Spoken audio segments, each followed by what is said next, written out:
Dans la dernière vidéo, il s'était passé pas mal de choses. Déjà, le lendemain de notre départ de Sofia, on a dû y retourner pour trouver une solution pour notre siphon de la cuisine qui fuyait. Après avoir trouvé une solution temporaire, on s'est finalement posé sur un joli spot où on est resté plusieurs jours à se reposer. On a visité Plovdiv, mais comme depuis plus de 2 semaines, on a grave souffert de la chaleur. Donc on a trouvé refuge dans un garage pour réparer quelques problèmes mécaniques qui au final ont pris 3 jours.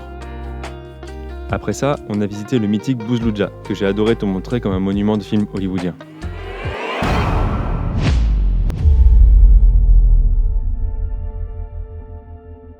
Stop, je te laisserai aller voir le reste si tu ne l'as pas encore déjà vu. Et on a fini notre séjour en Bulgarie par la vieille ville de Veliko Tarnovo, son canyon et l'église rupestre d'Ivanovo, toujours à la recherche de fraîcheur, avant de prendre la route par la frontière roumaine. On était seulement à 30 minutes de la frontière, mais une longue route nous attendait. D'ailleurs, c'est rare qu'on roule autant dans une journée. On n'aime pas trop ça en général. Mais là, c'était pour une bonne raison. C'est vrai qu'il est beau ce pont.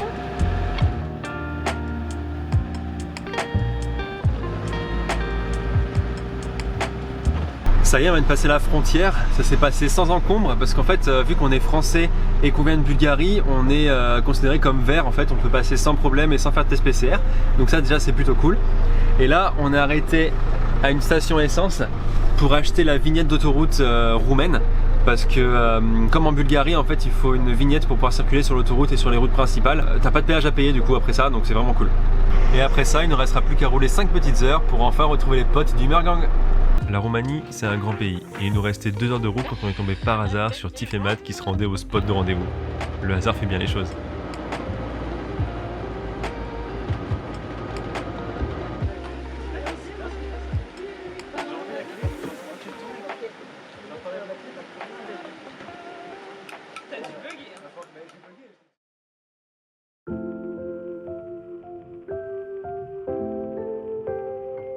Ces moments ensemble, c'est des moments précieux et on s'en rend encore plus compte quand on n'est pas avec eux.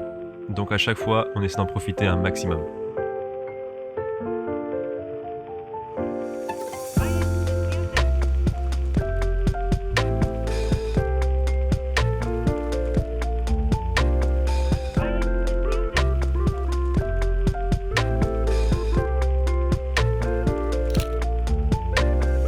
Aujourd'hui, on va laisser une randonnée tous ensemble. Tous les 6, enfin 7 avec Gaïa. Et pour pas perdre le spot sur lequel on est, qui est quand même assez cool, on va partir avec un seul camping-car. Donc aujourd'hui, c'est nous le bus.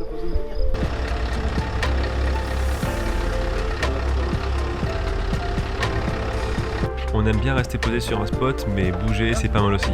Donc on s'est fait une petite randonnée entre gorge et forêt.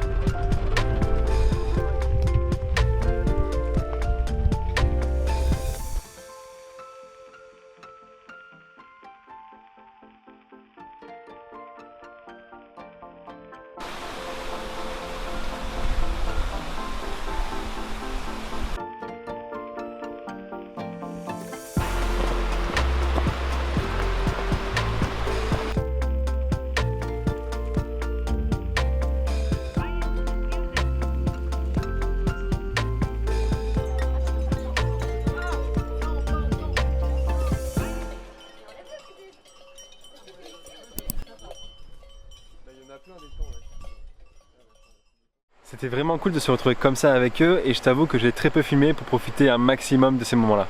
Et comme les bonnes choses ont une fin, on s'est à nouveau séparés ce matin, mais on pense qu'on va quand même pouvoir se recroiser dans les prochains jours dans un lieu assez mythique de la Roumanie.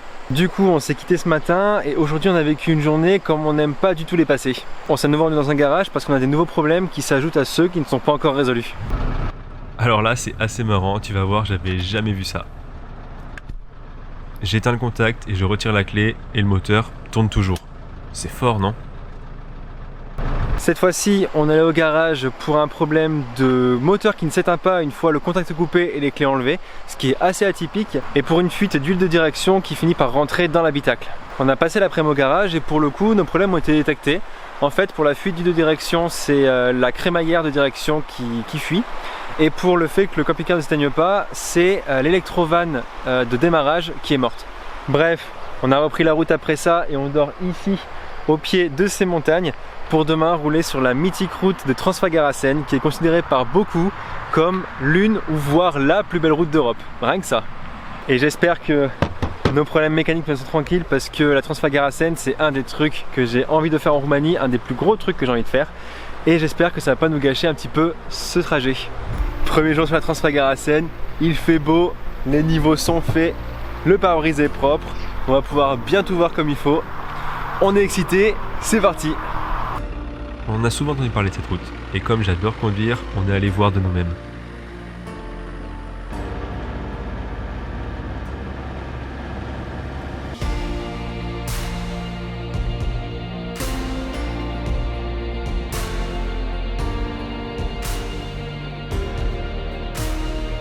J'aurais aimé plus filmer cette route avec le drone, mais il y avait tellement de vent ce jour-là, le drone volait dans tous les sens. Tant pis. On avait dit qu'on tombe sur eux par hasard. Tiffany et Mathieu. Alors oui, cette route est magnifique, c'est indéniable. Mais l'expérience est un peu gâchée par le tourisme de masse. Entre remontées mécaniques, cabanes souvenirs et parking payant, ça donnait pas trop envie de s'arrêter à certains endroits.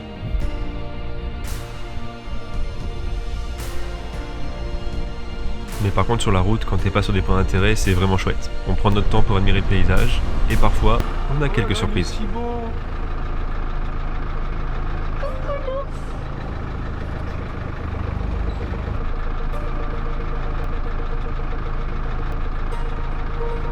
Puis hier soir, on s'est posé ici, proche du Grand Lac, en espérant pouvoir voir des ours dans la soirée ou la nuit, mais il n'y a pas eu de mouvement sur du camping-car.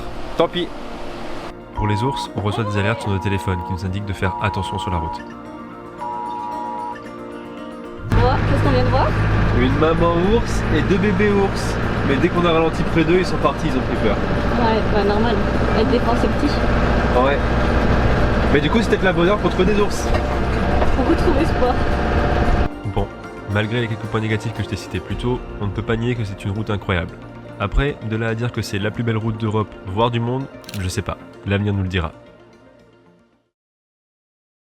Ça fait 3 ou 4 jours qu'on a quitté la Transfagarasen et j'ai trouvé ça vraiment cool de pouvoir enfin expérimenter cette route.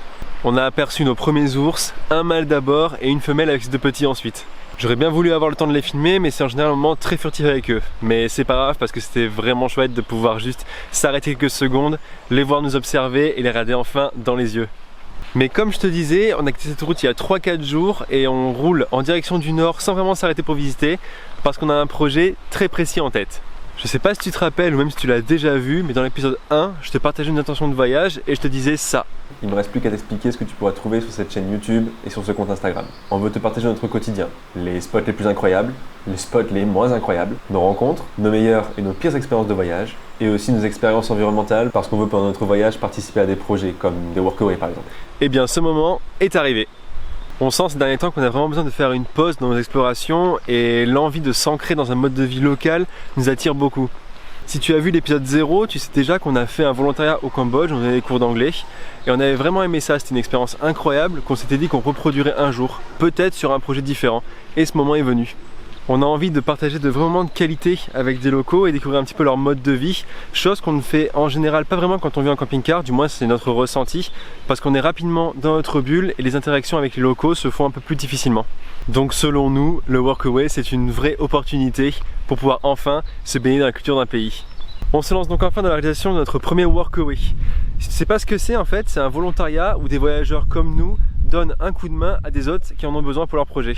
Tu connais peut-être le woofing, et bah le workaway c'est un peu le même principe sauf que tu as une plus grande diversité de projets qui se limitent pas seulement aux activités agricoles. Mais ça, je t'en parlerai plus en détail dans une prochaine vidéo. Bref, en ce moment nos journées sont pas super intéressantes à montrer, on roule tous les jours et quand on s'arrête, on travaille un peu et on chill beaucoup. Mais aujourd'hui est un peu spécial car on retrouve Tiffen, Mathieu, Marie et Adri pour aller explorer les mines de sel de Turda qui ont été aménagées en parc de jeux. On s'est préservé de toute image sur internet donc on ne sait pas du tout à quoi s'attendre, mais ce qu'on sait c'est qu'avec eux on va bien s'amuser. Forcément, qui dit mine dit descente en profondeur, une descente qui nous mène à un décor assez particulier.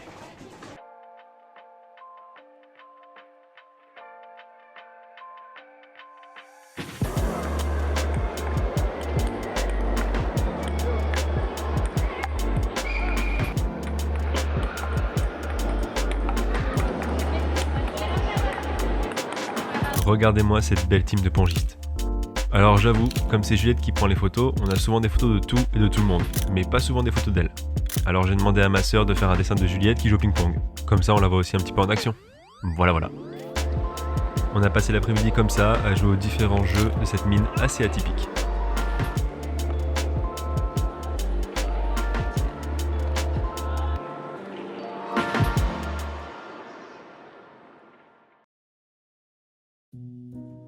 Tu te rappelles de ces moments ? C'était le 14 mars qu'on a rencontré Marie-Adri pour la première fois. Le lendemain, on rencontrait Tiffany et Mathieu. Et à peine 15 jours plus tard, c'était à Colline et Julien de rejoindre le gang. On aura vécu énormément de bons moments ensemble. Beaucoup de spots ont eu affaire au Immergang et certains pour nous sont plus mémorables que d'autres. Tous ces bons moments qu'on a vécu ensemble nous ont menés jusqu'au 17 mai où on a vécu une première séparation du groupe qui s'est en partie reformée un mois plus tard. Après ça, il y a eu quelques moments où on a pu se retrouver à 6, mais jamais au grand complet, jusqu'à ce jour, le 14 juillet, où on a vécu nos derniers instants tous les 6. Chacun a fini par reprendre sa route de son côté, dans l'espoir de pouvoir encore passer quelques moments ensemble, mais cette fois-ci, ça se fera seulement à 4. Sur ce, c'est ici que je te laisse. J'espère que cette vidéo t'a plu. Si c'est le cas, n'hésite pas à me le faire savoir. Et moi, je te retrouve dans une prochaine vidéo pour te montrer notre expérience dans notre workaway roumain. La revedere!